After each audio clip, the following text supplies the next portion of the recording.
Psalm 90, verse 4.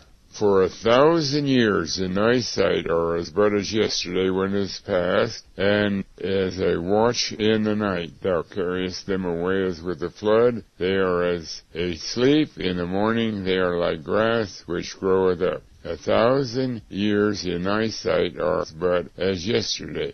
The context of 2 Peter 3 is that it is talking about two great judgments. The first one, when he destroyed the world by water, and the second one, when he is going to destroy the world by fire. And in that context, he said, Beloved, there's one thing I want you not to be ignorant of. A day is as 1,000 years. Now, immediately, the rational question and the correct question to ask is, well, how does that tie in with these two judgments? And then we see that there's something very significant, that God talks about 7 days to get into the ark. And so we look at that and we say, well, what does that mean? Well, let's try it. 7,000 years to get into the ark. And then the next thing we notice is that there are exactly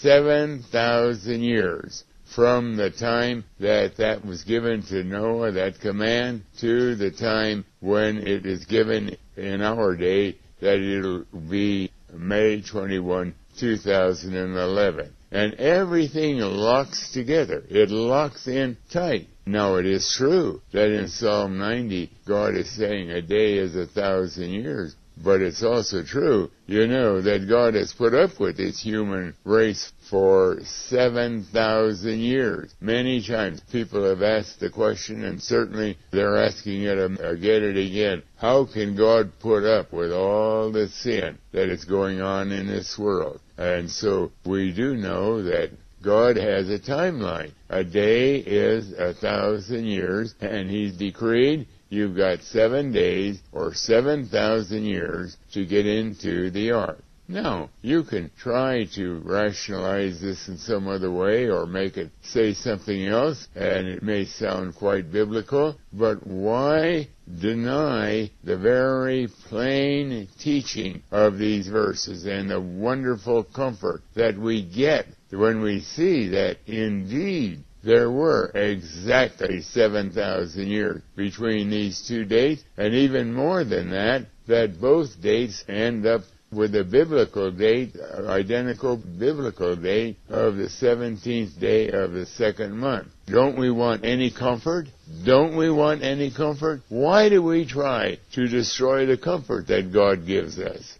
God is using that phrase in 2 Peter chapter 3 verse 8 in a very specialized context. It is in the context of talking about the flood of Noah's day and the judgment that's coming upon the world in our day. In that context, God says, Beloved, there's one thing I don't want you to be ignorant of. A day is 1,000 years. Well, it's not just talking about a day as 1,000 years any old time in history. It is talking about a day as 1,000 years in the context of those two judgments. How does that tie in? And we find, yes, it does perfectly, because Noah was commanded to preach that in 7 days he was a preacher of righteousness, and he was told by Christ, in 7 days the flood waters will come. Okay, a day is 1,000 years. It's like, and he was preaching because God gave him a message. Now let's substitute 1,000 years. Listen, people, in 7,000 years the destruction is going to come. And lo and behold, that shoots us right up to the year 2011.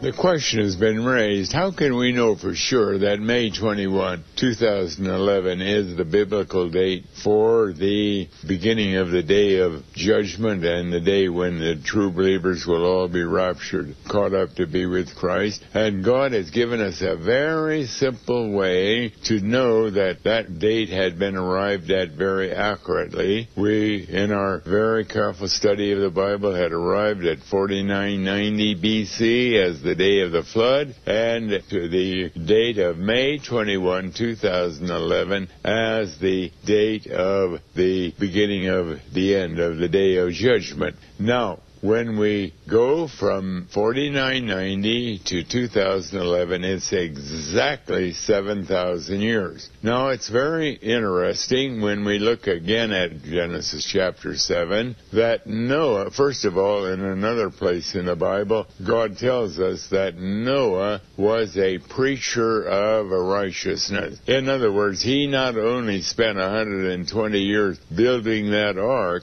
but he was doing exactly what we're doing in Family Radio. He was telling the world why he was building it, and that he was giving them the timeline of when the end would be. And finally, God gave him the final information that in 7 days that the flood waters would begin. Noah, get into the ark with all the animals that I want to save, because in 7 days the door was going to be shut and the flood waters began. Now, here, very interestingly, in 2 Peter 3, God makes a reference to a day being 1,000 years. We've read in verse 7 about the judgment that is coming, but beloved, verse 8, be not ignorant of this one thing. If you don't know anything else about the time plan, at least don't be ignorant of this one thing.